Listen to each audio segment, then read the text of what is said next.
Tonight, you'll probably sleep behind a locked door. You'll crawl under a warm blanket. Maybe you'll spend a few minutes scrolling your phone before your eyes finally grow heavy. Outside, the world will keep turning, but you'll hardly notice. Now imagine taking every one of those comforts away. No walls, no bed, no electricity, no flashlight, no clock telling you it's 3 in the morning. Only darkness. A darkness so complete that you can't even see your own hands stretched out in front of your face. Somewhere beyond the trees, something is moving. You don't know if it's the wind, or a wolf, or a lion, or something even worse. For more than 300,000 years, this wasn't an adventure. It was simply another night. Every sunset forced our ancestors into a world where humans were no longer the hunters. They became the hunted. Yet despite spending half of every day surrounded by darkness, predators, and uncertainty, ancient humans didn't merely survive the night. Somehow, they transformed it into one of the most important parts of human life. It was during the night that families grew closer. Stories were born. Knowledge was preserved. Communities became stronger. And perhaps, civilization itself quietly began around a fire after the sun disappeared. So, what did ancient humans actually do at night? The answer is far stranger and far more beautiful than most people realize. Long before cities, before farms, before written language, nightfall meant something entirely different than it does today. There were no streetlights, no glowing windows, no comforting sounds from neighboring homes. Once the sun disappeared, the landscape became almost completely invisible. Modern people rarely experience true darkness. Even in remote places, distant towns often brighten the horizon. For our ancestors, darkness was absolute. Every sound suddenly mattered. A snapping branch, rustling leaves, heavy footsteps somewhere beyond the trees. Any one of them could mean danger, and danger usually hunted at night. Many of the predators that shared the ancient world with humans, including lions, hyenas, leopards, and saber-toothed cats, were most active after sunset or during the hours surrounding dawn and dusk. During the day, humans could use teamwork, intelligence, and simple weapons to hunt.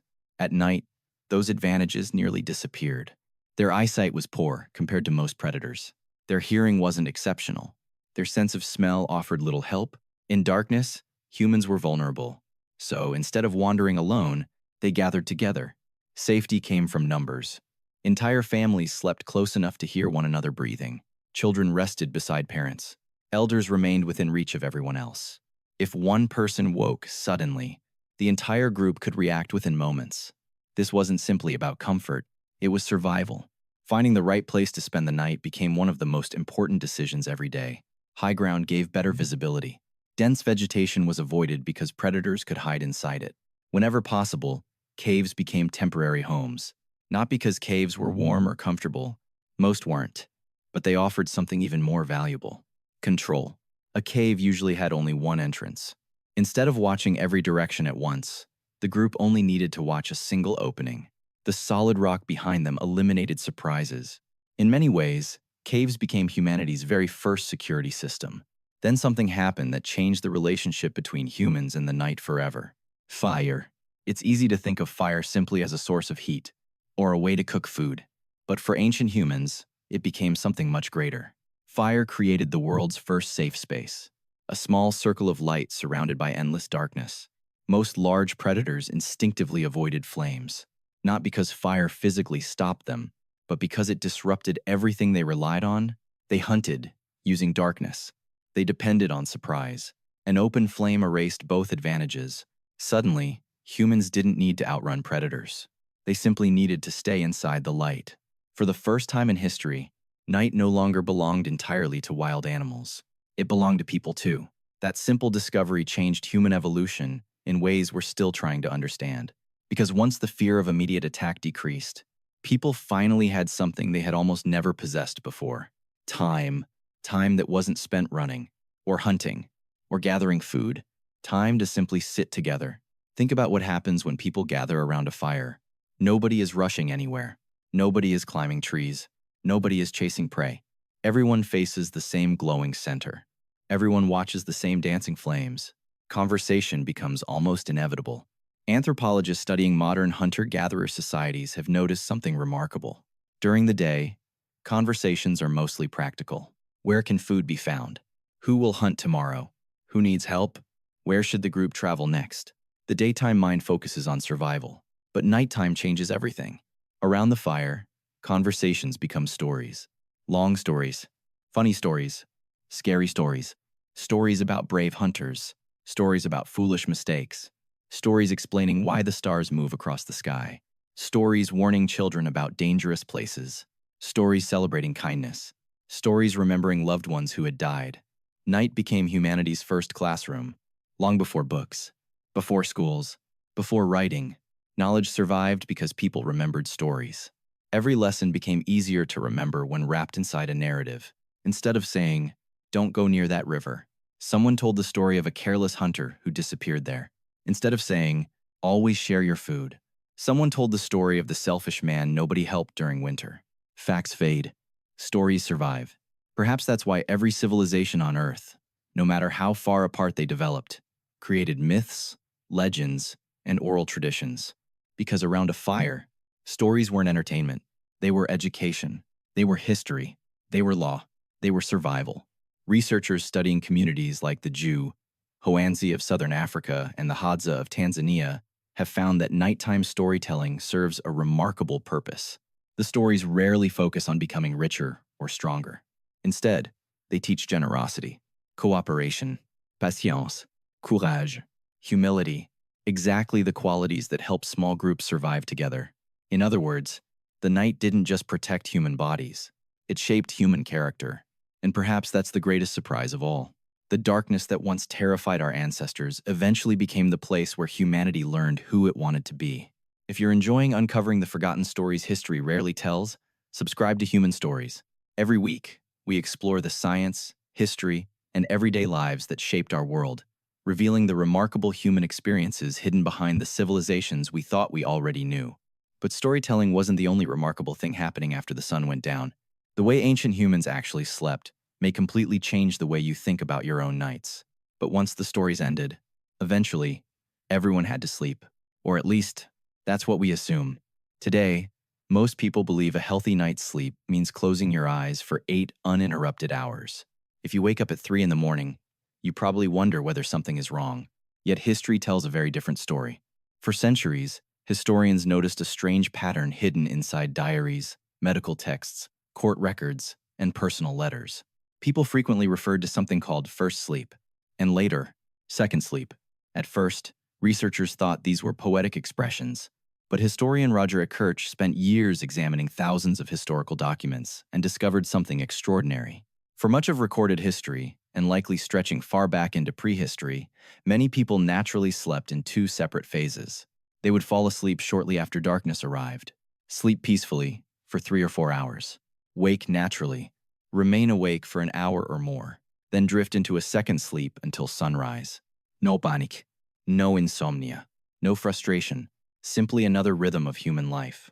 During those quiet hours between sleeps, people prayed, reflected on dreams, fed hungry babies, added wood to the fire, talked softly with family members. Some even visited nearby neighbors. To them, waking during the night wasn't unusual. It was expected. Many sleep researchers now believe that modern artificial lighting dramatically changed this ancient rhythm. Electric lights pushed bedtime later. The natural pause between first and second sleep gradually disappeared. Today, if you occasionally wake in the middle of the night and feel strangely calm, you may be experiencing a rhythm your ancestors knew for thousands of generations. The night wasn't broken. Neither were they. Sleeping itself also looked very different. It's easy to imagine ancient humans collapsing directly onto cold cave floors. The archaeological evidence tells another story. At Border Cave in South Africa, researchers discovered something remarkable. Nearly 200,000 years ago, humans were already preparing sleeping areas. They carefully arranged grasses and soft plants into bedding. Even more surprising, beneath those plant layers, archaeologists found ash. Not random ash. Ash intentionally spread under the bedding. Why? Because ash discourages insects like fleas, ticks, and mites. Someone, thousands upon thousands of generations ago, noticed a pattern. Sleeping above ash meant fewer bites, fewer parasites, better rest. Nobody called it chemistry. Nobody wrote down an experiment. Yet the observation was accurate. Someone noticed. Someone tested it. Someone taught others. That simple act represents something deeply human. Our ancestors never stopped experimenting. They constantly observed the world around them. Whenever something worked, they remembered it, then passed it forward. Cold climates demanded even more creativity. During Ice Age winters, temperatures could become deadly. Families solved the problem the simplest way possible. They slept close together. Adults, children, grandparents, everyone shared body heat. Today, we recognize this as basic thermal science. Back then, it was simply common sense. Researchers also believe that not everyone slept equally deeply. Some people naturally woke more easily than others. Within a group, those lighter sleepers unknowingly acted as an early warning system. If danger approached, someone usually noticed. Nobody assigned guards. Evolution quietly did the work itself. Yet night wasn't only about sleeping. As civilizations gradually appeared, darkness became something else entirely. It became a source of knowledge. The ancient Maya carefully observed stars and planets throughout the night. Entire calendars depended upon celestial movements. The planet Venus helped determine important ceremonies and even military decisions. In ancient Mesopotamia, scholar priests watched eclipses, comets, and unusual movements across the sky. To them, the heavens formed a language waiting to be understood. Across the Pacific Ocean, Polynesian navigators accomplished something that still amazes scientists today. Without maps, without compasses, without modern instruments, they crossed thousands of miles of open ocean, mostly at night. They memorized the rising and setting positions of hundreds of stars. They felt ocean swells beneath their boats, watched birds returning toward distant islands, read clouds gathering above unseen land. The darkness most people feared became their greatest guide. Elsewhere, the night became an advantage for entirely different reasons. Iron workers in ancient Zimbabwe often preferred working after sunset, not because tradition demanded it, because darkness made glowing metal easier to judge. The subtle colors of heated iron became far easier to see. Better visibility meant better tools. Better tools meant stronger communities. In Bronze Age Oman, farmers often irrigated crops under the moon. Cooler temperatures reduced evaporation. Less wasted water meant more successful harvests. Again and again, ancient people discovered that night wasn't simply something to endure. It offered opportunities daylight could not. Looking back, it's easy to imagine our ancestors as frightened people simply waiting for sunrise. The evidence tells a much richer story. They protected one another, shared warmth, passed down knowledge, watched the stars, invented better ways to sleep, observed nature with remarkable patience, solved problems using careful observation long before science had a name. The night wasn't empty. It was alive with learning. Perhaps that's why darkness appears so often in humanity's oldest stories. It wasn't merely the absence of sunlight. It was a place where courage mattered, where imagination flourished, where communities grew stronger, and where generations quietly shaped the future together. Today, we rarely experience true darkness. Electric lights follow us almost everywhere. Our evenings are filled with screens, notifications, and endless distractions. We've become incredibly successful at defeating the night, but perhaps we've also forgotten something it once offered. Stillness, reflection, wonder.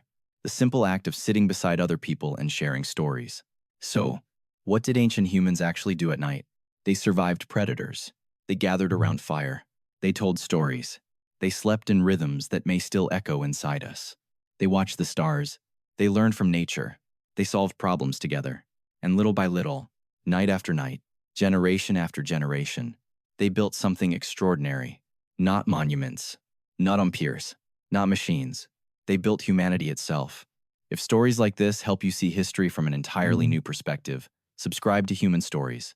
Every week, we uncover the forgotten experiences, hidden science, and remarkable people who quietly shaped our world in ways history rarely celebrates. Thank you for watching Human Stories. We'll see you in the next journey into the forgotten stories of our past.